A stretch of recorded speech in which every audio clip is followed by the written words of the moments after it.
지난번에 그 양육에 대해서 얘기 나눌 때 질문들이 많으셨을 것 같아요. 신나게 열심히 놀아본 경험, 그 놀이가 아이들이 만 3살 때 그 이전이 중요하지만 지금도 아이가 청소년이라 할지라도 매일 아이와 공감이라는 그런 친밀감으로 관심이 집중되고 그렇게 된다면 변화가 서서히 생기기 시작합니다. 어, 이제라도 더 사랑하고 싶어서 확 다가가게 되죠. 신체적 접촉, 뭐 스킨십은 좋은데 그때 갖는 부모의 심정이 중요해요. 그래서 스킨십은 더 자주 해도 그 사춘기가 시작된 아이들은 부모의 그 심정적으로는 적당한 거리, 그러니까 아이가 숨쉴 공간을 남겨놓는 것이 중요해요. 심리적 숨쉴 공간. 부모는 특히 한국 분들 뭐든 알고 싶고 그래야지 좀 안정이 되죠. 부모님 마음이 안심이 되죠. 뭐든 그 이유를 당장 듣고 싶고 뭔가 마음에 안 들면 즉시 좀 호통을 치면서 해결하려고 들게 되죠. 안 그럴라 그래도. 그래서 목소리는 상냥해도 내용은 얼마든지 통제적이고 조종의 레벨일 수 있어요. 그 아이들 안에 인간의 어떤 기본적인 욕구들을 아주 다양하게 학자들이 말을 해요. 그 중에 메슬로라는 사람이 그 인간의 욕구는 단계별로 움직인다 이런 말을 했어요. 동감합니다. 아이가 적절하게 성장하기 원하면 기본적인 욕구가 좀 채워져야 돼요. 그래야 그 다음을 생각하는 그런 과학인 거죠. 뭐 많이 들어보셨죠? 정보의 홍수예요. 뭐 성인 아이, 내면의 아이, 뭐 이런 얘기 아주 오랫동안 많이 들어오셨죠. 그것을 만약에 거기에 적용을 시킨다면 왜 그렇게 될까요? 기본적인 욕구, 채워줘야 될 어떤 그런 것들이 되지 않았을 때 거기에 멈춰질 수밖에 없는 거죠. 그 다음 단계로 가는 것이 욕구라고 생각한다면. 그렇죠. 쓰담쓰담. 그래서 메슬로의 인간의 욕구는 뭐 길어서 생략하고 그래서 나중에 ERG라는 이론이 나와요. 그거는 영어의 그 앞단어를 딴 건데 한국말로 말하면 인간은 생존의 욕구가 있다. 생존 그러면 떠오르는 많은 것들. 그리고 어, 그 인간은 관계에 관한 관계, 가족 관계, 친구 관계, 어떤 공동체 안에서의 관계, 모든 관계를 포함하겠죠. 그 관계 안에서의 어떤 욕구 말 되죠. 그리고 성장에 대한 욕구. 내가 이제부터 성장해야지 이게 아니라 일정한 욕구들이 이렇게 채워져 가다 보면 그 다음에 절로 인간이란 존재는 성장하게 된다는 거예요. 이런저런 것들 생각하게 되고 이렇게 하고 싶어지게 되고 저렇게 하고 싶어지게 되고 이해가 되시죠? 거기까지. 예, 그래서 자, 근데 우리가 생각할 때 사람들이 기본적으로 그 욕구를 발휘하지 못하게 되는 거. 맘대로 내가 이거 하고 싶다, 저거 하고 싶다 생각도 하고 말로도 표현하고 뭐 각종 다양한 방법으로 이해할 수 있잖아요. 그렇게 못하는 경우가 언제일까요? 어떤 공산주의 있잖아요. 공산주의 그리고 어떤 강한 전체주의적인 나 하나 희생해서 전체가 행복해진다면 뭐 이런 전체주의를 가장 단순하게 설명하면 그런 거잖아요. 그런 것이 강화된 사회나 공동체나 가정 안에서 불가능하겠죠. 그래서 그 발휘하지 못하는 것을 그거를 고스란히 자녀 양육으로 가져올 때 또는 여러분들 자신이 인간관계에서도 이것이 고스란히 적용이 돼요. 그래서 여기서는 양육이지만 인간관계도 마찬가지다. 그래서 양육에 있어서 어, 정신심리학적 용어로서의 통제라는 것에 대해서 잠깐 나눠볼게요. 그 반대는 뭐죠? 통제의 반대는 자율. 자율은 뭐죠? 스스로 움직이게 두는 거, 그쵸? 움직이는 거. 그래서 자녀나 주변을 자율로 두지 못하는 부모의 무의식에는 무엇이 있을까요? 실수하고 잘못하고 때로는 이게 아수라장으로 갈 수 있다. 자, 그러면 아수라장으로 갈 수 있다. 그 밑에는 어떤 심정이 있을까요? 이러면 안 돼. 라는 무의식이 있을 수 있다. 자, 거기에 플러스 알파가 뭔가요? 아이고, 이거 큰일이구나. 이거 큰일이야. 이게 크게 생각한다는 거죠. 여기에는 과학적이고 의학적인 여러 가지가, 여러 스펙트럼이 들어가 있어요. 지금은 양육에 관한 것만 집중을 할게요. 그래서 양육이나 인간관계에도 적용이 같이 되는 거죠, 동시에. 근데 이제 플러스 알파가 아이고 이거 큰일이구나 이게 있다 그랬잖아요. 거기에는 무엇이 또 들어있을 것 같아요? 과거에 이런 것들이 큰일로, 아주 큰일로 확대되거나 확장된 경험이 있다 없다? 있다는 거죠. 근데 큰일이 아닐 수도 있고 아닐 수 있어요. 그냥 큰일이 아니다 라고까지 말할 수 있어요. 희한하죠. 인간은 본래 약한 존재잖아요. 아이들은 얼마나 더 약할까요?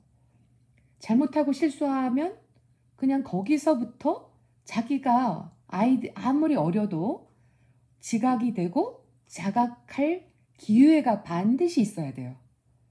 그러면서 인간의 욕구와 존재는 어떤 존재와 욕구를 갖고 있다고요?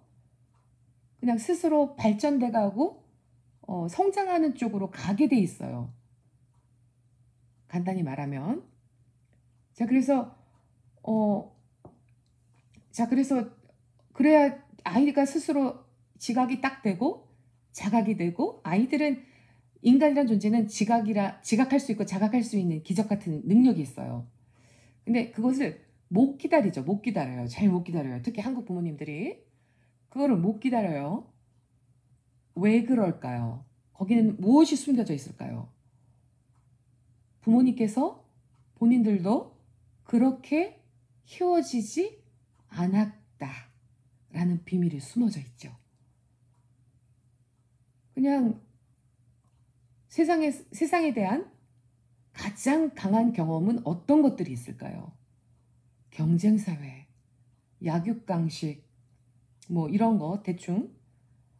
자, 아이들은 적어도 초등학교 4학년 정도부터는 더 자율로 두고, 만일에 이것이 도덕적, 법적, 어떤 인지상정적 예의범절에서 벗어나지 않는다면 그 잘못이나 실수에 뭐 개입해서 부모가 할 수 있는 것은 무엇이 될까요? 아이들이 이게 도덕적, 법적, 인지상정적 어떤 예의범절과 상관이 없는 이슈에 대해서 그 어떤 잘못이나 실수를 했다면 거기에 살짝 개입해서 부모가 할 수 있는 것은 아우 그랬구나, 아유 아프겠구나, 아우 참 힘들었겠구나, 그게 답니다.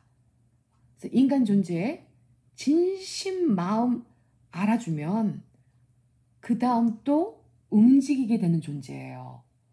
어디서 알게 됐죠? 앞에서 말한 인간 욕구와 그 인간 욕구가 어떤 단계를 거쳐서 확장되는지, 거기서 여러 가지 이론이 증명될 때는 임상 실험과 사례 연구와 이런 것들 통해서 그 이론으로 만들어지게 되고, 그리고 그것을 우리가 과학이라고 이름을 붙이죠.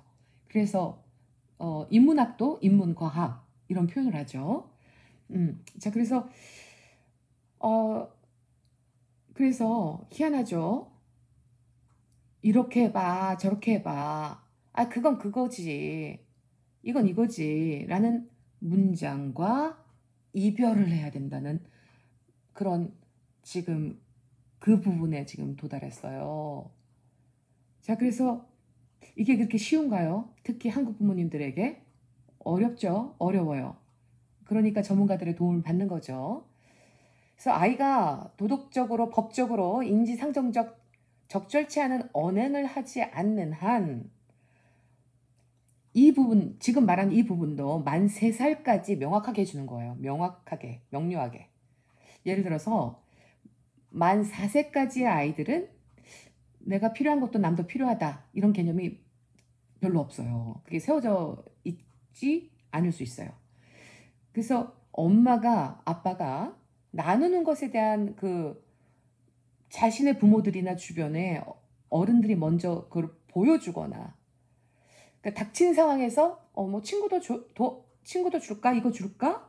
이렇게 하는 것도 있지만, 부모가 먼저 친구들을 챙겨주는 거, 주변을 챙겨주는 거, 그 모습을 보여주는 거, 그게 강력하게 영향을 줍니다. 그리고 한국 환경이라면은 연장자들이 계시잖아요. 어르신들부터 갖다 드릴까? 이렇게 말을 시작하고 교육할 수도 있지만, 어르신부터 갖다 주거나 연장자를 좀 챙기고 존중하는 것을 보여주면 그걸 통해서 배우는 거죠, 아이들이.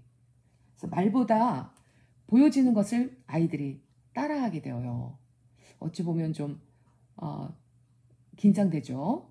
그래서 사랑의 고백이나 칭찬, 이런 것도 있는 그대로 그 아이의 심정에 공감하면서 하는 것이 아니잖아요. 그러면 아주 불편해질 수 있어요, 아이가. 때로는 칭찬도 폭력이 될 수 있다. 그 부모의 바램이나 욕망의 그 동기로 아이에게 칭찬할 때 있잖아요. 우리가 부모들이 나빠서가 아니라, 뭐 악해서가 아니라, 어떤 환경과 지나온 그 여정이 자기도 모르게 무의식적으로 그렇게 하게 하죠. 너무 이해가 되는데요. 특히 한국 부모님들. 이건 이래야지? 그런, 이렇게 하는 그 부모의 기준을 가지고 거기에 맞춰서 칭찬하게 되면 어떻게 되죠? 부모님들이 직접 경험해 보셨잖아요. 칭찬인데 뭔가 모를 부담감, 그런 거 있죠. 그쵸?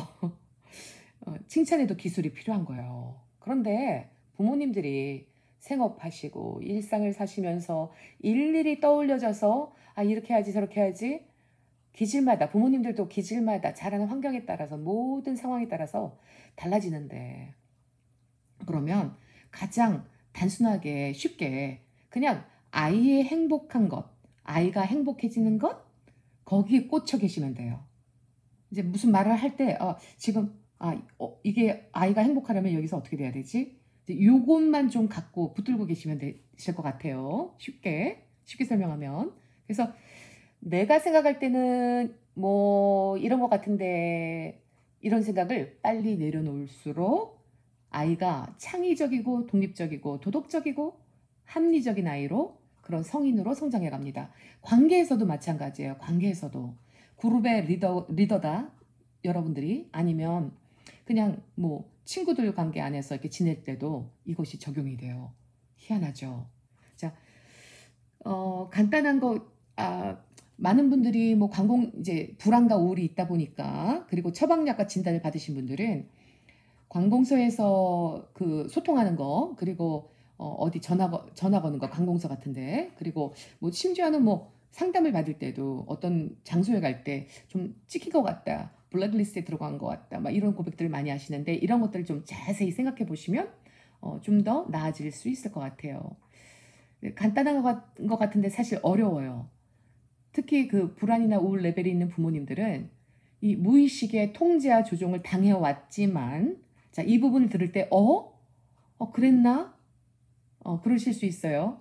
저희 SNS 그 커뮤니티 안에 계신 분들은 자주 들어왔지만, 이것을 처음 듣는 분들은, 자, 그걸 당할 당시에 여러 이유에 의해서 그 사회나 문화나 양육 환경에서 일어난 여러 가지 때문에 착한 아이 증후군이 굉장히 많으세요.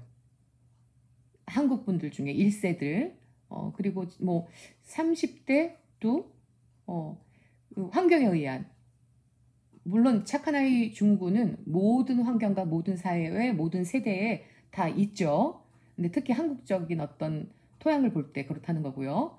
그래서 어떻게 되나요? 힘들고 어려운 것을 나누지 못해요. 그걸 나눌 수 있는 구조가 되어 있지 않아요. 그것을 나누면 좀 미성숙한 사람, 뭐 좀 심지어는 뭐 좀 뭘 모르는 사람, 막 그런 것을 오픈하게 돼 있는 어떤 환경이 마련돼 있지 않아요. 특히 한국은 그래요.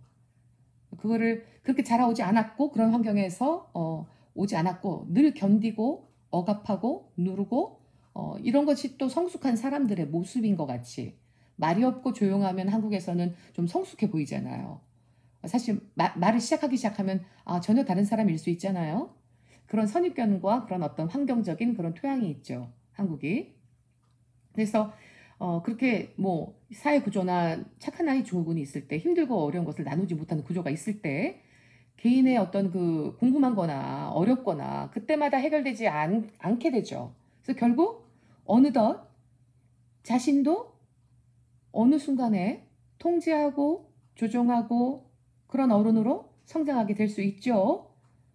상대방을 자율로 두지 못하고 막 좀 자기도 모르게 그 박스 안으로 막 같이 들어가고 싶어지는 어떤 무의식 생길 수 있죠. 이것이 계속 쳇바퀴처럼 돌게 되겠죠. 그런 심리 내면에 무엇이 있을까요?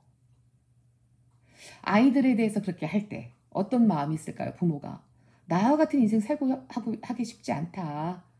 적어도 욕은 먹지 않게 키우고 싶다. 만일 아이가 사랑받는 사람으로 성장하지 않으면 내 탓인 것 같고 염려되고 걱정되고 불안하고 이것이 온전한 사랑의 개념이던 아니던 그런 형태의 사랑이 부모님 안에 여러분 안에 있는 거죠. 내면에 쓰담쓰담 너무 이해가 되는데요. 그래서 다시 돌아와서 자 요즘 부모님들은 흉내라도 낸다는 거예요. 저번 영상에서 그 얘기 했죠. 이런 거 저런 거 듣기는 했어요. 많이 이제 부모님들이 요즘. 그래서 너무 반성되고 깨달은 바도 있고 실제 그 온전히 자녀 사랑하는 법에 대해서 아직은 이게 마음에 정착이 안 되고 생활에 학습이 안 되고 습관이 안 되고 그리고 통찰이 어려울 수 있어 어떤 부분은. 근데 갑자기 확 바뀌고 확 달라질 수 있죠. 배운 대로 막 어느 정도 단기적으로 막 시도를 해요. 막 억지로라도 더 웃기 시작하고 확 달라진 모습을 보이면 아이들이 뭐라고 할까요? 똑똑한 아이들이 우리 아이들이 굉장히 똑똑합니다. 아이들이 뭐라 그럴까요? 엄마 자녀 교육 세미나 다녀왔어? 이렇게요? 뭐 봤어? 김뭐뭐뭐 뭐 봤어? 오 뭐뭐뭐뭐 봤어? 뭐 이러죠. 아이들이 영리한 아이들이 왜 그렇게 갑자기 안 하던 것을 해? 엄마, 아빠. 무서워. 예전대로 해주세요. 막 사춘기 아이들 막 그러기도 하고 그래요. 자, 뭔가 아직은 내 안에 세워져 있진 않지만 너무 조급한 심정이 들고 빨리 아이에게 적용시켜주고 싶고 해야 될 것 같아요. 그래서 확 달라진 모습을 이제 보이게 되죠. 그래서 확 다가가서 완급 조절이 안 될 때가 있어요. 완급 조절이 안 될 때 문제점은 뭘까요? 극과 극을 달리게 되죠. 확 바뀌었다. 부모도 갑자기 안 하던 것들이 그게 유지되기가 어려울 수 있잖아요. 그럼 다시 제자리로 돌아올 수도 있잖아요. 그렇죠? 그럼 어떻게 될까요? 아이들이 헷갈리기 시작한다. 그렇죠? 아이들이 헷갈려요. 그래서 뭔가 갑자기 확 바뀌는 것도 좋지만 확 바뀌어야 될 것들이 몇 가지가 있고요. 그리고 어떤 자기 안에 이게 만들어 놓는 기준들이 좀 만들어지면 좋죠. 예를 들어서 몇 가지 자기 안에 자기만 아는 규칙을 부모님들이 만들어 놓으면 도움이 되죠. 예를 들어서 하루 한 번 이상 아이들과 깔깔깔깔 웃을 일을 만들기. 예를 들어서 그리고 하루 한 번 이상 아이들이 먼저 아이들이 힘을 뺄 때까지 꽉 안아주는 거. 아이들이 먼저 놓을 때까지. 자, 그리고 하루 한 번 이상 부부가 사이좋게 재밌게 대화하고 웃고 장난치는 모습 아이들이 보는 데서 그걸 보여주기. 그리고 하루 수시로 이건 많이들 하시죠. 사랑해 사랑해 하면서 막 통제하시고 조종하시죠. 그랬죠? 그럼 아이들이 헷갈리겠죠. 아이들의 헷갈림은 그 전부터 있었다. 그게 정답이죠. 그래서 사랑해 말해주기. 자, 매일 절대 큰 소리 질러서 말하지 않기. 이거 굉장히 어려워요. 특히 양육을 받을 때 본인이 큰 소리 치고 부모님이 화내고 이런 것을 받은 분들은 이게 굉장히 어려워요. 안 하기가 어려워요. 자기도 모르게 절로 소리가 올라가게 되죠. 자, 매일 절대 큰 소리로 말하지 않는 거. 자, 막 내 몸을 꼬집어서라도 아이들 앞에서는 특히 조심하는 거. 그리고 매번 화가 나거나 분노가 올라올 때 억압해서 아닌 척하고 회피하고 하지 마시고, 이완복식 호흡 있죠. 가르쳐 드린 거 하나 둘 셋. 이완복식 호흡이 여러 종류가 있어요.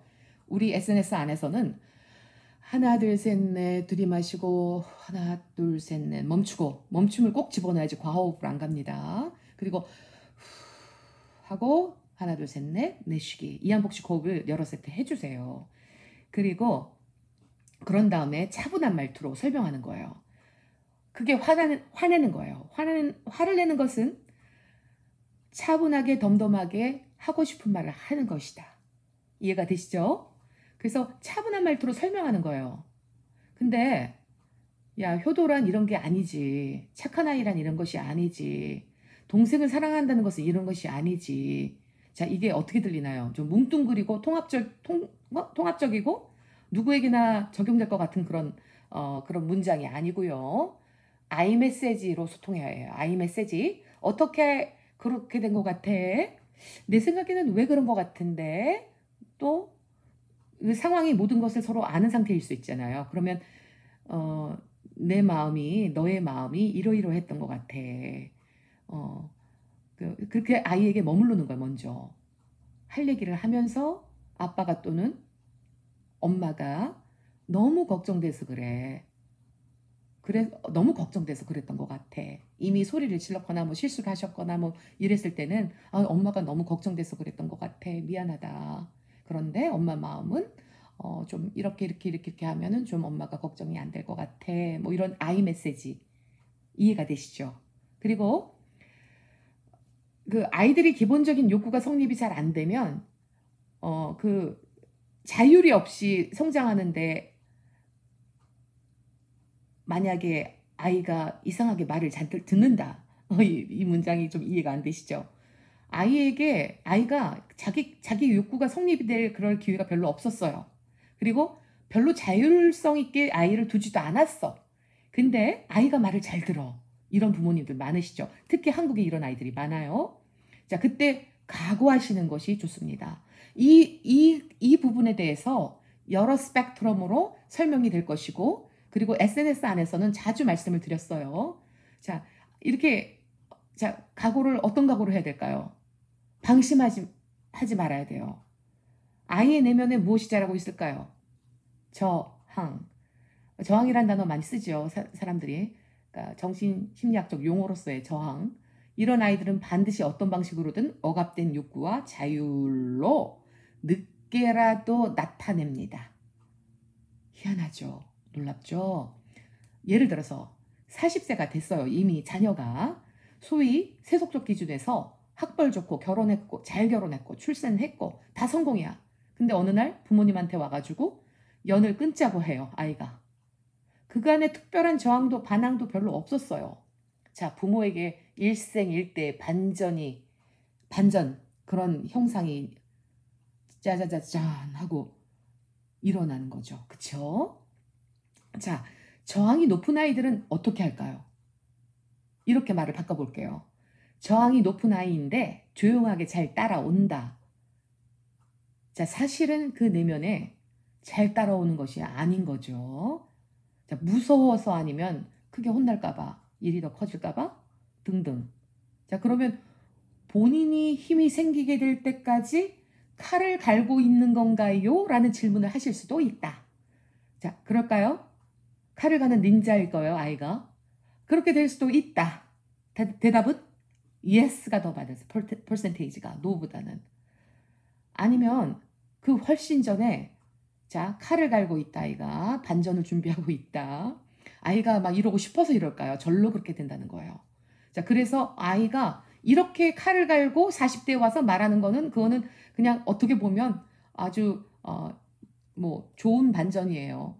약간 어휘가 약간 상치가 되지만 어떤 것이 또 더 심각한 것이 될 수 있을까요? 아이가 그 훨씬 전에 벌써 정신심리적 증상으로 나타나요. 그러기 시작해요. 많이 좀 익숙하죠? 이 과정 지금까지 얘기가 좀 익숙하지 않으세요? 예전에 언젠가 여러분들이 그 범죄의 기억, 그 향기가 스물스물 아주 익숙한 그때가 언제일까요? 어쩌면 여러분들의 인생의 초기일 수 있다. 자, 그래서 아이는 따라오다가 어느 순간 저항의 모습을 어떤 모습으로든 보여준다, 안 보여준다? 보여준다. 자, 반전이 나타난다, 안 나타난다? 나타날 수 있다.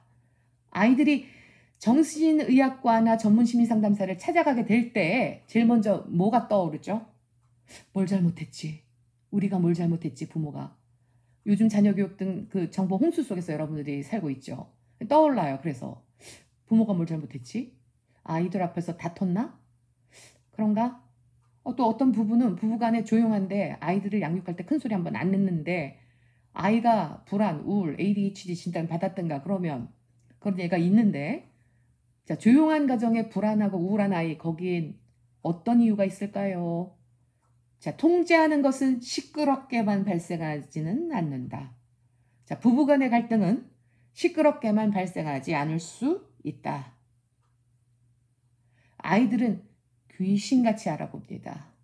또 하나는 같이 있다고만 해서 돌보는 것인가? 같은 공간에 있어도 아이가 방치될 수 있다. 아이를 잘 관찰하고 필요에 따라서 적극 또는 간접적 개입이 필요하죠. Again, 다시 말합니다. 자주 반복했어요. 아이의 입장과 행복에 중심을 둔 개입이 되어야 된다는 거예요. 어렵죠. 아유, 쓰담쓰담. 자, 부모가 도덕적, 법적, 인지상정적 조언 등에 개입할 때도 주인이나 왕이나 소유주의 입장에서 군림하면 안 돼요. 이게 한국 분들은 이해가 좀 안 되실 텐데 왜냐하면 유교적인 그런 바탕 아래 그 사회 문화가 구조가 그렇게 돼 있었어요. 여태까지. 그래서 그 부모도 서로 동등하게 아이들도 존중받는 가족 멤버의 한 사람으로 대우가 돼야 돼요. 그래서 담담한 톤으로 설명하고 제시하고 그렇지만 그런 도덕적이고 법적인 거는 조용하지만 명료해야 되고 자, 이런 양육들은 사실은 5살 이전, 만 3살 이전 더 그때 확고하고 명백하게 뭐 하나 사달라고 찡얼찡얼대면 안 사주기로 결정했다면 아주 단호하게 명백하게 끝까지 안 사주는 거 그렇게 가는 거 예를 들어서 그래서 그렇지만 그 한국적 정서에 맞는 예의범절 인지상정을 기반으로 해서 그렇게 되는 거죠. 그래서 그렇게 그 다음에는 자유를 준다고 생각하시면 돼요. 자율 어릴 때부터 약간씩 주셔야 돼요. 그러나 어떨 때 어떻게 줘야 되는지 그게 헷갈리시고 거기에 오류가 많으시죠. 많이들. 그래서 놀이나 아이 일상을 부모의 어떤 강한 갑의 통치 막 이런 거 있잖아요. 부들부들 떨면서 이 말 안 들으니까 막 부모가 그거를 막 그냥 굴복시키려고 막 이때 굴복시키지 않으면 절대 이게 안 될 것 같아서 막 아이를 잡으려는 그런 거 있잖아요. 그래서 부모가 그 원하는 세상으로 몰아가거나 아이를 끌고 가는 것이 아니고 유튜브의 전편에 말씀드렸던 것처럼 동등한 입장에서 적극적으로 함께 그냥 막 노는 거예요. 아이처럼. 그래서 그 늘 어떤 공간 안에서 안전한가 아이가. 그리고 성인이 아직 아니잖아요. 그러니까 아이들의 어떤 생리적인 필요? 뭐 화장실을 가야 된다거나 뭐 기저귀를 채워야 된다거나 아니면 조금 더 큰 아이들이라면 뭐 식사 때 식사를 제공한다거나 그런 거 뭐 그런 거에는 아주 밀접하게 관찰이 돼야 되고 그래서 아이가 주체가 되는 거예요. 그 나머지는. 그래서 아이가 원할 때만 개입을 하는 거예요. 이때도 개입을 해서 공감 위주로 하는 거지 부모가 자기 의견, 부모가 좋아하는 것을 말하는 것이 아니라는 거죠. 굉장히 헷갈릴 수 있어요. 그리고 희한하게 생각될 수 있어요. 이런 질문이 생길 수 있어요. 우리 부부가 일 때문에 영유아동기의 아이들 부부 외에 다른 인물들 부모님이나 이런 뭐 도움이나 이렇게 아니면 어딜 보냈다든가 이렇게 돌봤다. 어떡하냐 막 이렇게 질문하실 수 있어요. 이런 분들도 지금이라도 이전 유튜브 내용과 이번에 말씀드린 내용들을 잘 들어보시고 변화와 발전이 가능합니다. 다만 아이가 영유아기와 초중고와 늦어도 청년기 때 20, 30대에 우울이나 불안이 겉으로 드러날 수 있다. 이해가 되시죠? 그때는 그때 맞게 대처하는 방법이 있어요. 그래서 전문가들의 도움을 초기에 발빠르게 대응하시면 됩니다. 이해가 되시죠? 스담스담. 자, 방치된 아이들도 많은 장점이 있죠. 어떤 장점이 있을까요? 뭘까요? 그 중에 하나가 빨리 독립된다. 빨리 독립된다. 자, 독립된 아이들일수록 쉽게 말을 잘 안 들을 수 있어요. 그래서 여러분들의 아이가 이상하게 말을 정말 참 잘 안 듣는다. 그러면 어쩌면 이런 맥락에서는 약간 좀 일찍 독립된 아이일 수도 있어요. 잘 생각해 보세요. 지금까지 들어온 얘기들과 전편 유튜브를 들어보시고 잘 연결해 보세요. 이것이 무엇인지. 자, 그리고 그 아이들의 내면에는 뭐가 있을까요? Who are you? 당신 누구야?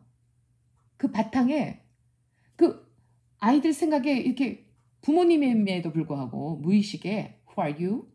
당신 뭐야? 누구야? 이게 있다는 거예요. 이해가 되세요? 자, 그 아래는 또 뭐가 있을까요? 이제 와서 이게 뭐지? 이 사람 지금 뭐 하는 거지? 누구지? 그 아래는 또 뭐가 있을까요? 아, 나 이제까지 내 맘대로 해왔는데. 자, 아이가 자기 맘대로 해오는 그 과정에서 중간 과정이 있었겠죠? 어떤 중간 과정이 있었을까요?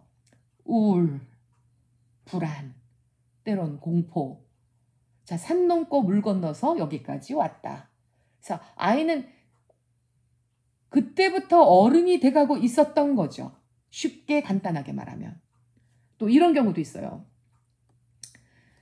부모님들 편에서 내가 낳았는데 왜 이렇게 낯설지 아이가?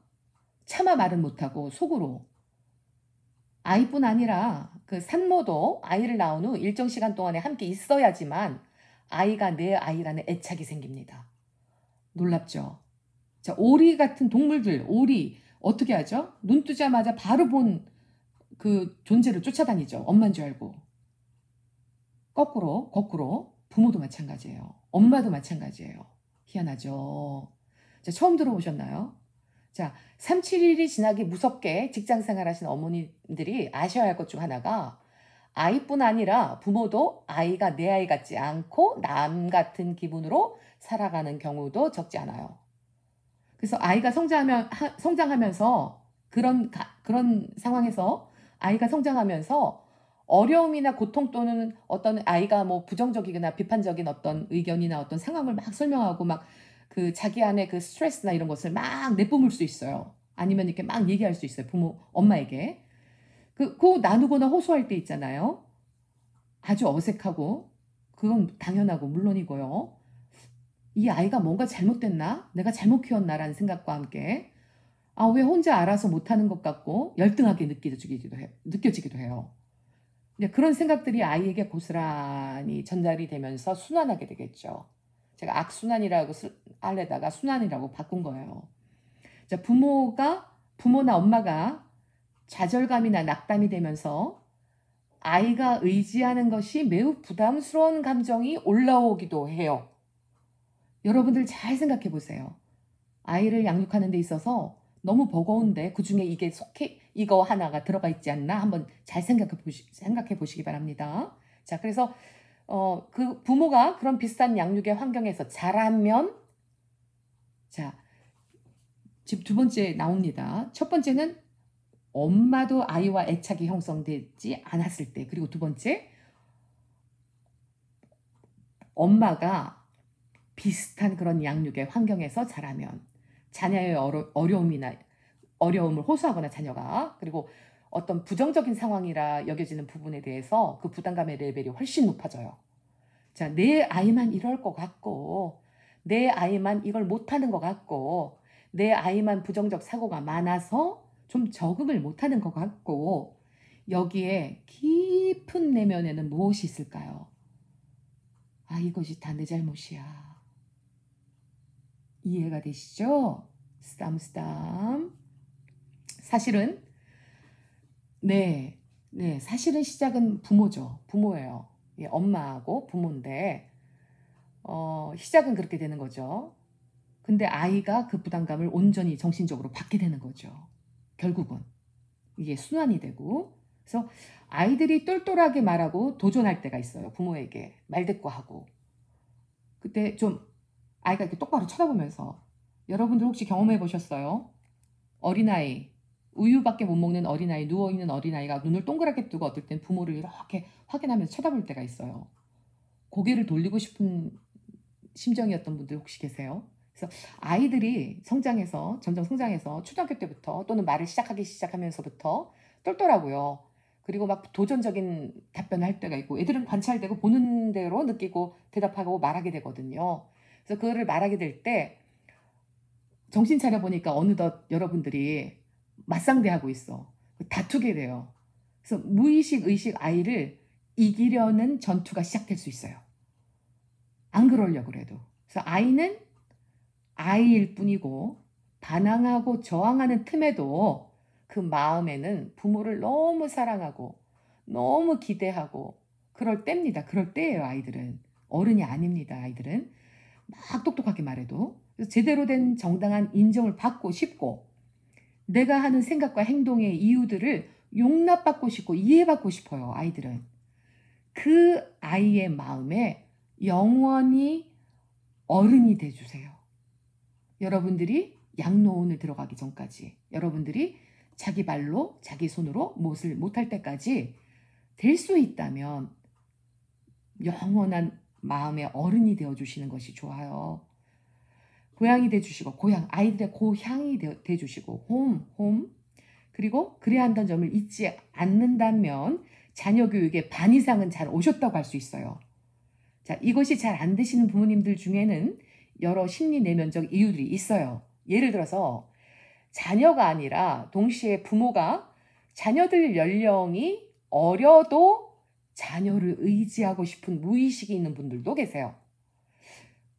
부모님이 먼저, 부모님 자신이 낮은 레벨이라도 오랜 우울과 불안을 시작으로 해서 지금까지 오셨다면 성인 분리불안증도 있으시고 다양한 이유들이 거기에 존재합니다. 자, 오늘 여기까지.